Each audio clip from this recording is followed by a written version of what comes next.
नमस्कार स्टूडेंट। आज हम भारत में स्थानीय स्वशासन के अगला टॉपिक 73वां संविधान संशोधन के बारे में अध्ययन करेंगे। तो आज हम 21वीं शताब्दी में पदार्पण कर चुके हैं। इसके बाद भी आज भारत को गाँव का देश कहा जाता है और आने वाले भविष्य में शायद भी कहा जाएगा। 1947 से पहले भारत भारत ने पंचायत तथा जिला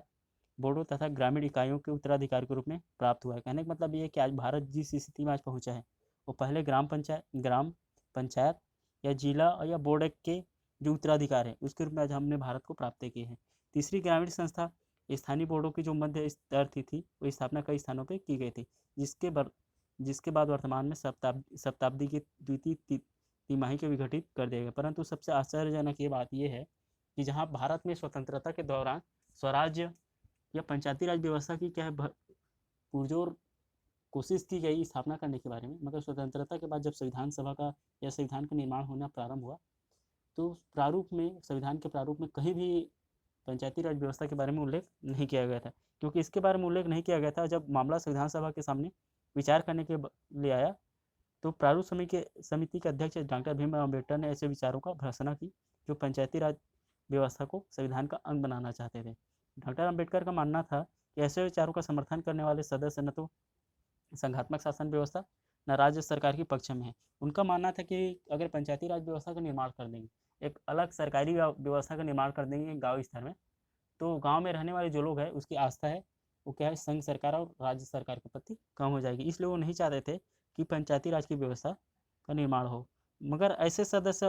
भारी ऐसे सदस्य भारत की बड़ी संख्या में ग्रामीण सरकारों की स्थापना का सपना देख रहे थे। ऐसी ग्रामीण सरकारें अथवा गणराज्य भारत में पूर्व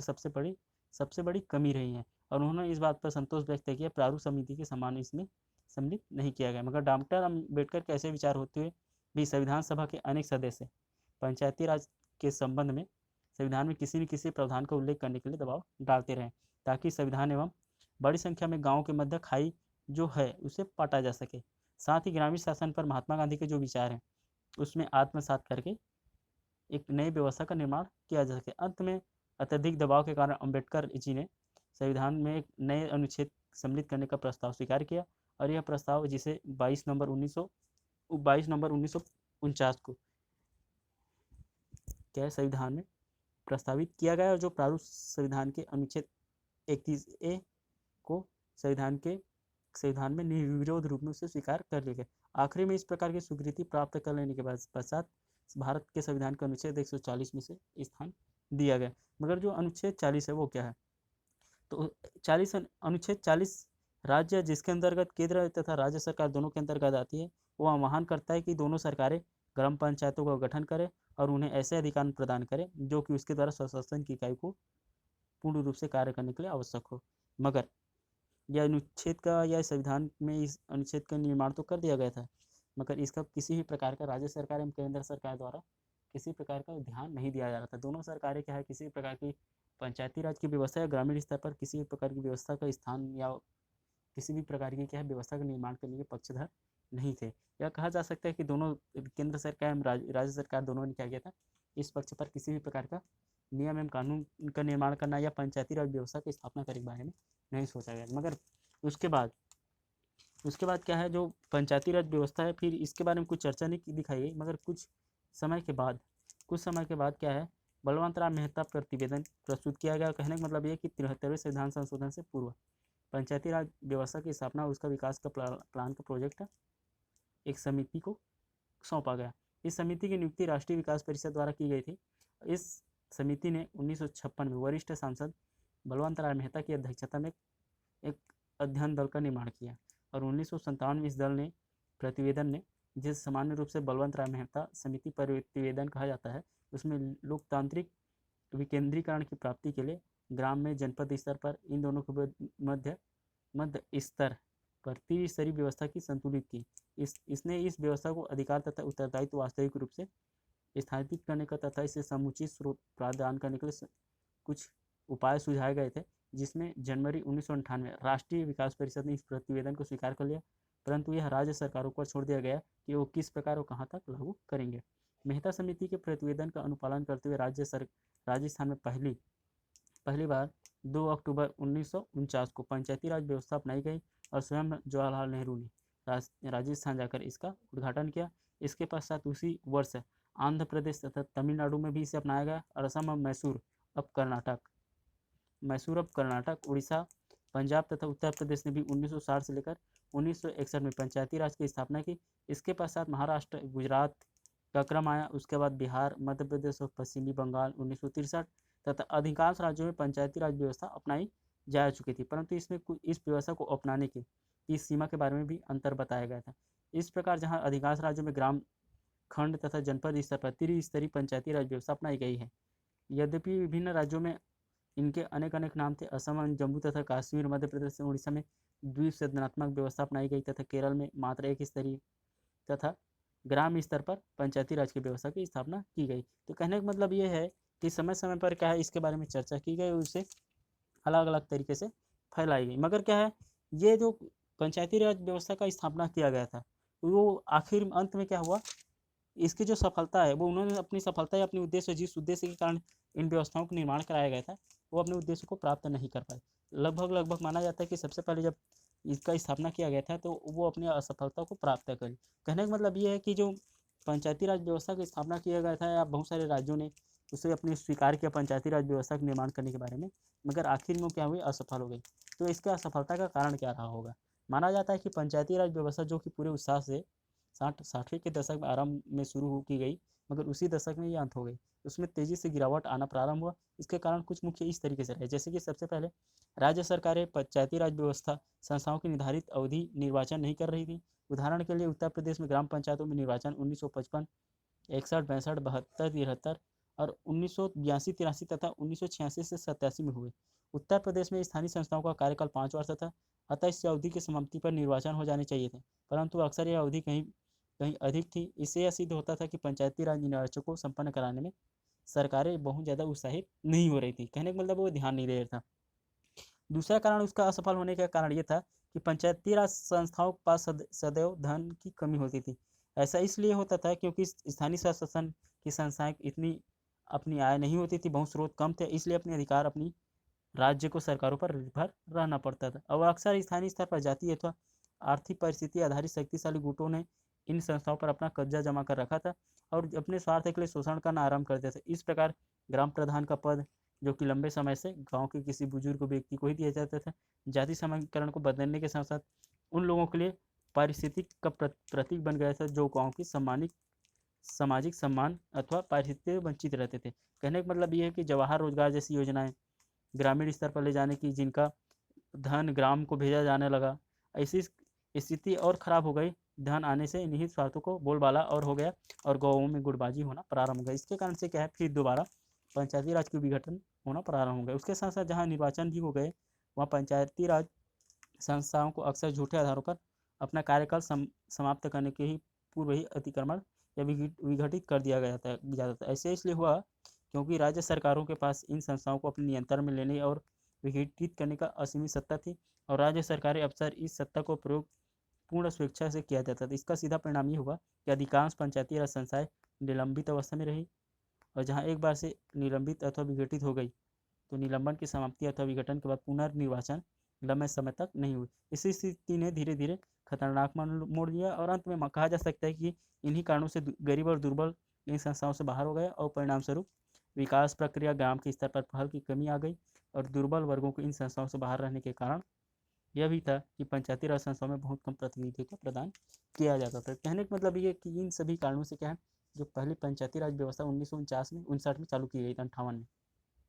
वो कहीं न कहीं राज्य सरकार को असीमित शक्ति या उसके पास वित्तीय संस्थाओं को इन पंचायती राज व्यवस्था के पास पैसों का कमी के कारण ये सही तरीके से क्या नहीं कर पाया, अपना काम नहीं कर पाया।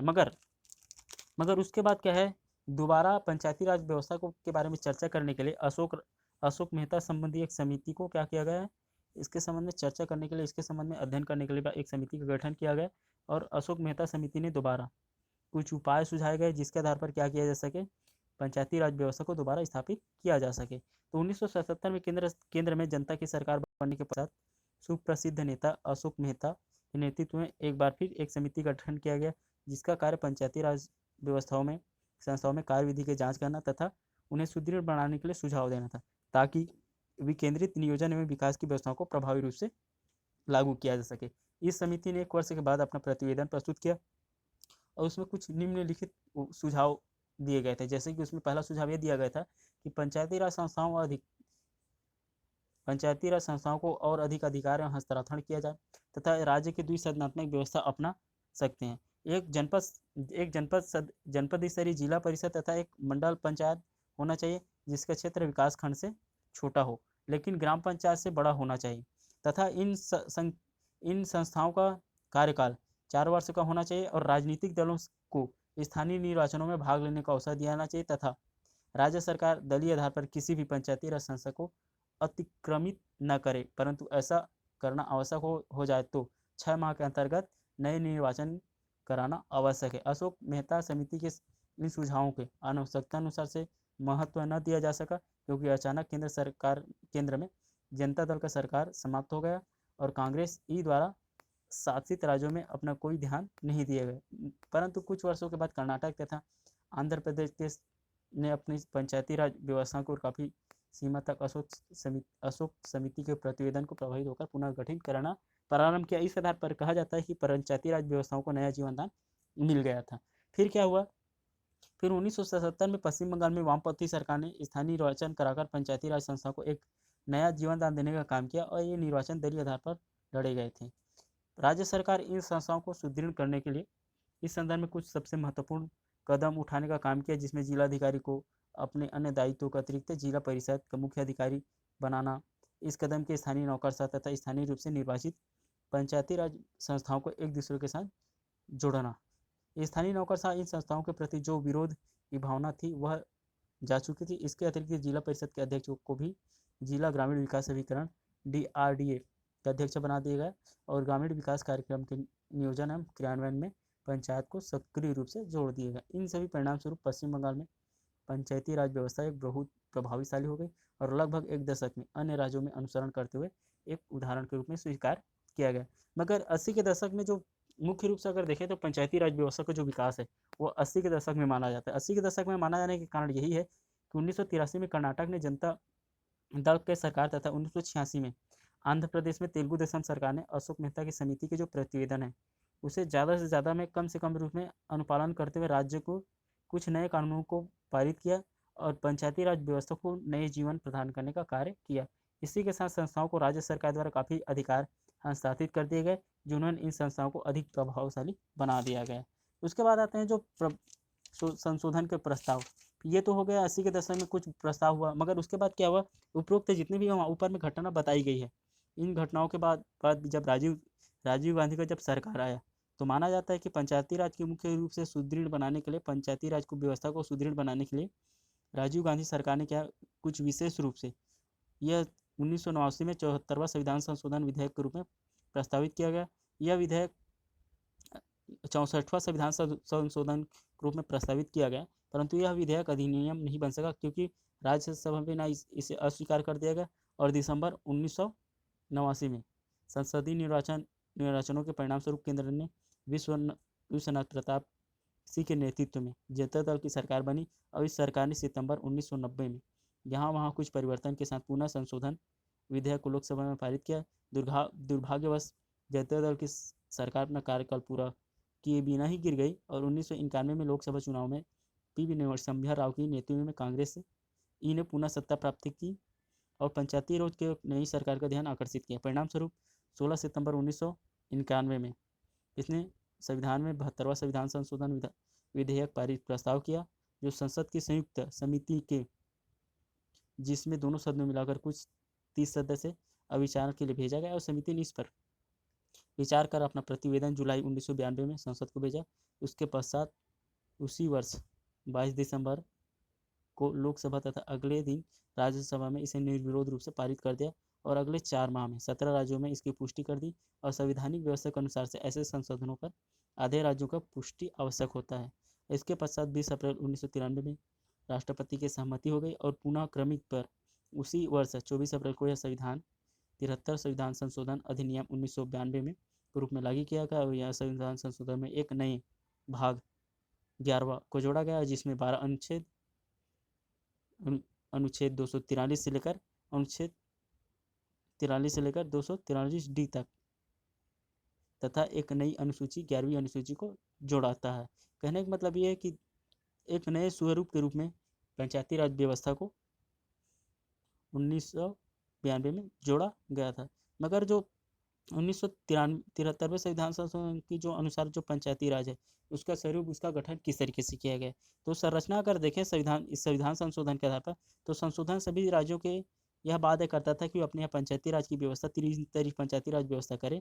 ऐसा राज्य ग्राम, मध्य तथा जनपद स्तरों पर पंचायतों की व्यवस्था कर सकते हैं। अनुच्छेद 243 ए जहाँ पर जनपद एवं ग्राम स्तर पर संतुष्ट है या मध्य स्तर पर परिभाषा इसके प्रकार की गई। ग्राम एवं जनपद के स्तर पर जो भी राज्य राज्यपाल द्वारा जन सूचना के मध्य स्तर पर इंकित किया हो। अनुच्छेद 243 के इस प्रकार मध्य स्तर खंड हो सकता है, अर्थात जनपद तथा ग्राम के बीच कोई भी अन्य स्तर हो सकता है। कहने का मतलब ये कि संविधान संशोधन उन राज्यों के लिए अपवाद करता था इसकी संख्या 30 लाख से ऊपर नहीं है। ऐसी राज्य यदि उचित समझे तो द्विस्तरीय पंचायती राज व्यवस्था अपना सकते हैं, परंतु ऐसा करते हैं तो उन्हें केवल मध्य स्तर ही छोड़ना होगा। दूसरे शब्दों में ग्राम तथा जनपद स्तर पर ही इकाई बनाने की आवश्यकता पड़ेगी। दूसरी आती है जो पंचायती राज व्यवस्था के संबंध में, नामकरण के संबंध में, जहाँ संशोधन अधिनियम पंचायत शब्द का प्रयोग करता है वह विभिन्न स्तरों पर पंचायत के नामों के बारे में कठोर नहीं है। केवल अनुच्छेद 243 में ग्राम सभा के नाम पर प्रयोग हुआ है। यह परिभाषित करने के लिए कि यह ऐसे व्यक्तियों की संख्या है जो उस पंचायत के क्षेत्र में अंदर आने वाले गाँव की मतदाता सूची में पंजीकृत हो, तथा इसकी कार्यकारिणी कोई भी नाम दिया जा सकता है। वास्तव में कुछ राज्यों ने इसे ग्राम पंचायत कहा, कुछ ने इसे अंग्रेजी नाम विलेज पंचायत को नाम को अपनाया। इसी प्रकार मध्य स्तरीय पंचायत को भी अलग अलग नामों से जाना जाता है, जैसे कि मंडल परिषद आंध्र प्रदेश, आंचलिक पंचायत असम, पंचायत समिति बिहार, हरियाणा, हिमाचल प्रदेश, महाराष्ट्र, उड़ीसा पंचायत राजस्थान, पश्चिम बंगाल, तालुक पंचायत गुजरात तथा कर्नाटक, ब्लॉक पंचायत केरल या जनपद पंचायत मध्य प्रदेश। इन सभी जगहों पर क्या है, अलग अलग नामों से इनको जाना जाता है। मगर जो पंचायती राज व्यवस्था की जो गठन है वो किस प्रकार से होती है, तो 73वें संविधान संशोधन के अनुसार से पंचायत में 2 प्रकार के सदस्य हो सकते हैं।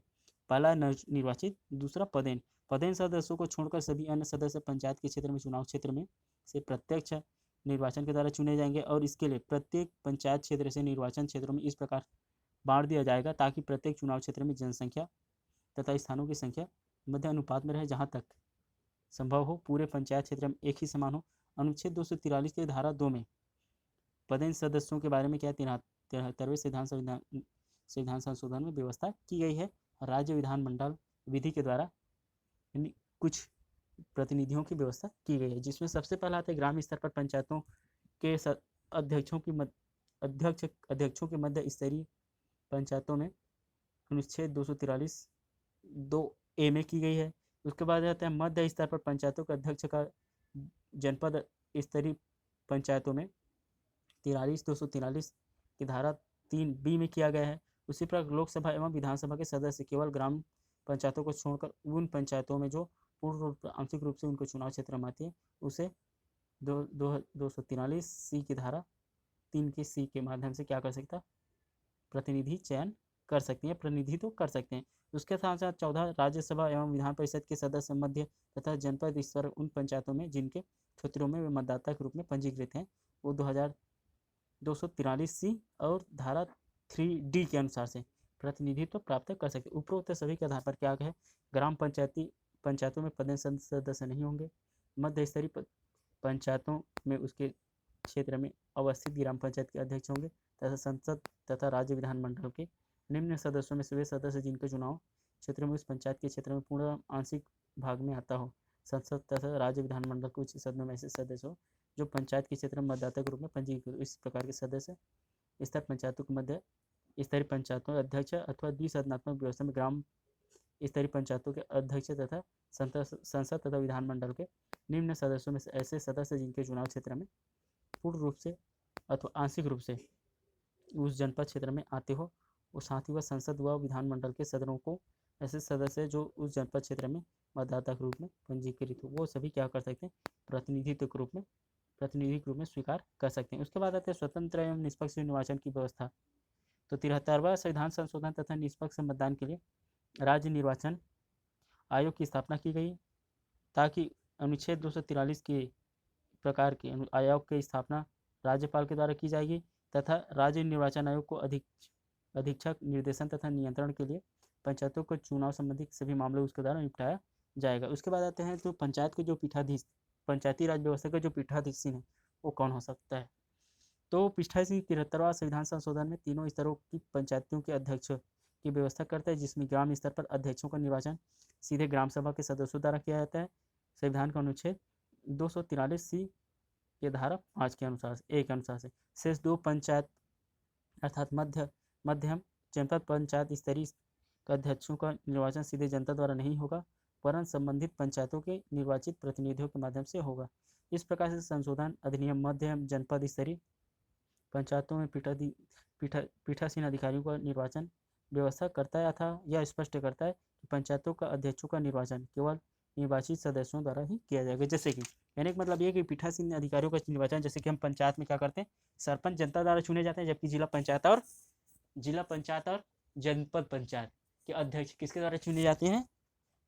जनपद सदस्य या जिला परिषद के सदस्यों द्वारा चुने जाते हैं। तो कहने का मतलब यही है कि जो सरपंच का या जो पंचायत पदाधिकारी है उसका चयन किसके, प्रत्यक्ष मताधिकारी के द्वारा किया जाता है, जबकि जिला पंचायत और जनपद पंचायत का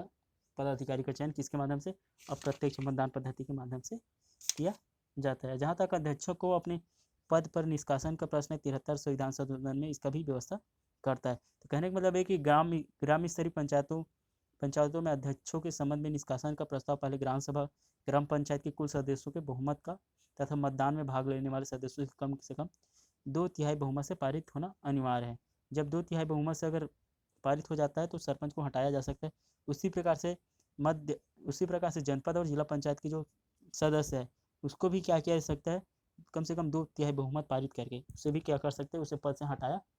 जा सकता है। उसके बाद आते हैं पंचायती राज व्यवस्था में आरक्षण की जो व्यवस्था है वो किस प्रकार से की गई है। तो 73वां संविधान संशोधन अधिनियम के आधार पर सभी स्तरों की पंचायती राज संस्थाओं में ग्राम सभा, ग्राम पंचायत, जनपद पंचायत और जिला पंचायत में अनुसूचित जनजाति और पिछड़े वर्गों या महिलाओं के लिए आरक्षण की व्यवस्था की गई है। जहाँ अनुसूचित जाति और जनजातियों का प्रश्न है तो प्रत्येक पंचायत में कुल निर्वाचित स्थानों में वर्गों के लिए उसी अनुपात में स्थान आरक्षित होंगे जो अनुपात उस पंचायत के क्षेत्र में जनसंख्या में उसके क्षेत्र में अनुसूचित जनजाति रहते हैं। कहने का मतलब ये है कि संविधान के अनुच्छेद 243D की धारा 1 में इसके लिए 73 संविधान संशोधन 243D की धारा 6 के अंतर्गत राज्य विधान मंडल के पिछड़े वर्गों के नागरिकों के लिए पंचायत में आरक्षण की व्यवस्था कर सकता है। इस मामले में आरक्षण की विधि और उसकी सीमा संशोधन के समय पर निर्धारित की गई है या निर्धारित की जाती है, क्योंकि जिस समय 73वां संविधान संशोधन पारित हुआ था उस समय पिछड़े वर्गों के लिए आरक्षण के प्रतिशत पर बहस चल रही थी और उसका कोई अंतिम निर्णय नहीं लिया गया था। इसलिए इसके बारे में जो आरक्षण की पद्धति है किस तरीके अपनाई जाएगी उसके बारे में स्पष्ट रूप से नहीं कहा गया है, मगर इसके संबंध में निर्णय लेने का जो अधिकार है वो उस क्षेत्र में निवास करने वाले लोगों, कहने का मतलब है किसी गांव में अगर आरक्षण की पद्धति लागू करना है तो वहाँ पर रहने वाले जो लोग हैं उसकी पद्धति या उसके अनुपात क्या है उसके आधार पर क्या है आरक्षण की प्रक्रिया अपनाई जाती है। उसके बाद आते हैं जो पंचायत की जो कार्यकाल है वो कितने वर्षों का होगा। तो 73वें संविधान संशोधन के अनुसार से सभी स्तरों पर प्रत्येक पंचायत का कार्यकाल उसके गठन के पश्चात प्रथम बैठक की तिथि से 5 वर्ष का होगा और ये संविधान के अनुच्छेद 343 से ई की धारा 1 में इसके अंतर्गत 5 वर्ष से अधिक कार्यकाल का विस्तारण पर प्रतिबंध लगा दिया गया। यह कहा जा सकता है कि 73वें संविधान संशोधन के पूर्व एक सबसे बड़ी बीमारी पंचायतों में बार बार अधिग्रहण विघटन अथवा उसके निर्वाचन में से देर से कराना रहे। इसी प्रकार पंचायतों ने उसके लोकतांत्रिक एवं प्रतिनिधात्मक आधार से वंचित रखा गया था। इस पर नियंत्रण रखने के लिए 73वां संविधान संशोधन ने कुछ व्यवस्था की है, जिसमें सबसे पहले व्यवस्था ये थी कि पंचायत के 5 वर्ष पूर्व ही नई पंचायत की गठन हेतु निर्वाचन संपन्न हो जाना चाहिए। दूसरा, यदि 5 वर्ष की कार्यकाल होने से पूर्व ही पंचायत का विघटन हो जाता है तो विघटन की तिथि से 6 माह के अंतर्गत नया निर्वाचन हो जाना चाहिए। ऐसी परिस्थिति में नवनिर्वाचित पंचायत का कार्यकाल 5 वर्ष का नहीं होगा, वरन वह पूर्व पंचायत के अवशेष कार्यकाल तक ही कार्य करेगी, परंतु अपवाद यह है कि पूर्व पंचायत का अवशेष कार्यकाल 6 माह से कम रहा हो, तब नई पंचायत अवशेष कार्यकाल के लिए नहीं होगा, वरना वो पूरे 5 वर्ष के लिए तय रहेगा। कहने का मतलब ये इसमें ये बताया गया है कि जो यदि 5 वर्ष का पूरा काल होने से पहले अगर पंचायत का हो जाता है, टूट जाता है, अविश्वास अगर सरपंच के खिलाफ अगर लाते हैं और टूट जाता है, तो क्या किया जाएगा, 6 महीने के अंतर्गत उसको निर्वाचन करना होगा। मगर अगर 6 महीने के अंतर्गत निर्वाचन अगर होता है,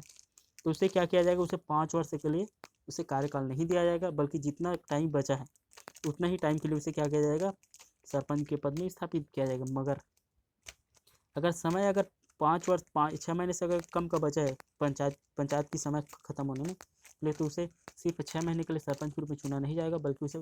5 वर्ष के लिए ही चुना जाएगा। उसके बाद आते हैं जो पंचायती राज व्यवस्था में जो अधिकार है, वहाँ पर निवास करने वाले जो लोग हैं या पंचायत में काम करने वाले लोग हैं, उसके जो अधिकार है वो कौन कौन से अधिकार प्रदान किए जाते हैं। तो अधिकार के संबंध में अब तक देखें तो पंचायती राज संस्थाएं अपने अधिकार के लिए पूर्णतः संबंधित राज्यों पर निर्भर रहती थी। मगर 73वां संविधान संशोधन में इसके संबंध में क्या किया गया था, 73वां संविधान संशोधन में इसके संबंध में पहली बार ग्रामीण स्थानीय शासन के लिए विषयों पृथक विषय के रूप में निर्माण किया, पृथक विषय को तैयार करने का काम किया। कहने का मतलब ये है कि उन्होंने जिसमें उन्हें 11वीं सूची में के रूप में रखा गया। इसके संदर्भ में यह कहा गया था कि राज्य विधानमंडल विधि द्वारा पंचायतों ऐसे अधिकार एवं सत्ता प्रदान करता है उसके स्वशासन के संस्थाओं को कार्य करने के लिए आवश्यक हो। कहने का मतलब यह है कि आर्थिक विकास एवं सामाजिक न्याय की योजना तैयार करना, आर्थिक विकास तथा सामाजिक न्याय की योजनाओं को कार्यान्वित करना तथा वे विषय जिन पर पंचायतों को उपरोक्त अधिकार प्राप्त होंगे, उन सभी चीज़ों को क्या करना, उसको प्रदान करना, ताकि जो पंचायत है क्या कर सकते, अपनी वित्तीय संसाधन जुटा सके। उनके लिए क्या किया गया है, यहाँ पर अधिकार दिए गए, जैसे कृषि है उनके कृषि प्रसार करना, भूमि सुधार संरक्षण, लघु सिंचाई, पशुपालन, डेयरी, कुक्कुट पालन, मत्स्य, विभिन्न प्रकार के क्या किया था, उसे अधिकार दिए गए थे, ताकि वो क्या कर सके, अपनी संसाधनों को विकसित कर सके। उसके साथ साथ वित्तीय स्रोत भी क्या किया गया था, पंचायती राज व्यवस्था को बेहतर करने के लिए क्या है, वित्तीय स्रोत भी प्रदान किए गए थे। 73वें संविधान संशोधन पूर्व पंचायती राज व्यवस्थाओं को प्रमुख दुर्बलता का कारण यही रहा था कि उसके पास धन नहीं था, क्योंकि वो धन नहीं जुटा पाता था। मगर उसके बाद 73वां संविधान संशोधन में क्या किया गया है, पंचायती राज व्यवस्था को धन एकत्रित करने के लिए अधिकार दिया गया, जिसमें वो क्या कर सकता है, अपने यहाँ क्या कर सकता है, वो अपने स्तर पर कर वसूल सकता है, पंचायत कर वसूल कर सकता है, मार्ग टैक्स ले सकता है, विभिन्न प्रकार के टैक्स ले सकता है, जिसके माध्यम से अपने पंचायती राज व्यवस्था को स्वीकार सकता है। कहने का मतलब ये हो कि वो अपने यहाँ जितनी भी सरकारी भवन है उसे किराया ले सकता है, टैक्स ले सकता है, मार्ग फीस ले सकता है, या विभिन्न प्रकार के माध्यम से क्या कर सकता है, पंचायती राज व्यवस्था अपने आप को बेहतर कर सकता है। और ये व्यवस्थाएं भारतीय संविधान में दी गई। उसके साथ साथ आते हैं कि भारतीय संविधान में जो पंचायती राज व्यवस्था है उसके संबंध में कुछ अपवाद भी है। कहने का मतलब ये कि 73वें संविधान संशोधन में प्रावधान किसी निम्न क्षेत्रों को छोड़कर पूरे देश पर अपवाद की व्यवस्था की गई, जिसमें संविधान के अनुच्छेद 243 से धारा 1 तथा 2 में वर्णित अनुसूचित क्षेत्रों में, जनजाति क्षेत्रों में जब तक किसी संसद विधि के द्वारा 13वें संशोधन के प्रावधानों को अपनी इच्छा अनुसार से अपवादों तथा परिवर्तनों के साथ इन क्षेत्रों में लागू न कर दे, इसके संबंध में। उसके बाद आते हैं पंचायती राज व्यवस्था के संबंध में। नागालैंड, मेघालय तथा मिजोरम राज्यों में जब तक संबंधित राज्य की विधानसभा इस संदर्भ में कुछ सदस्यों के बहुमत द्वारा उपस्थित तथा मतदान करने वाले राज्यों का कम से कम 2 बहुमत प्रस्तावित न पारित कर दे, तब तक इन राज्यों में अनुसूचित जनजाति के क्षेत्रों में उपरोक्त क्रमांकवादित व्यवस्था लागू नहीं होगी। वो लागू होगी, अर्थात 73वें संविधान संशोधन में प्रावधान किया गया था कि किसी भी प्रकार का नियम एवं कानून वहाँ पर लागू नहीं होगा। उसके बाद आते हैं, ये तो हो गया अपवाद। उसके बाद आते हैं 73वें संविधान संशोधन का मूल्यांकन। तो 73वें संविधान संशोधन हमारे देश में पंचायती राज व्यवस्था के क्षेत्र में क्रांतिकारी परिवर्तन लाया और प्रथम यह पंचायती राज व्यवस्था को संवैधानिक मान्यता प्रदान करने का काम करता है। अब तक भारतीय संविधान में केवल ग्राम पंचायतों का उल्लेख था, अब वह भी राज्य की नीति निर्देशों में लाए सिद्धांतों वाले अध्याय में, जो कि संविधान की व्यवस्था के अनुसार से बाध्यकारी नहीं है। कहने का मतलब ये कि अंत में ये कहा जा सकता है कि भले ही भारतीय व्यवस्था में जो पंचायती राज व्यवस्था है उसे लास्ट में या बाद में लाया गया, मगर जनता को या सरकार को, आम नागरिक को सरकार तक जोड़ने का जो बेहतर माध्यम है वो पंचायती राज व्यवस्था के माध्यम से ही की गई थी। या कहा जा सकता है कि राज्य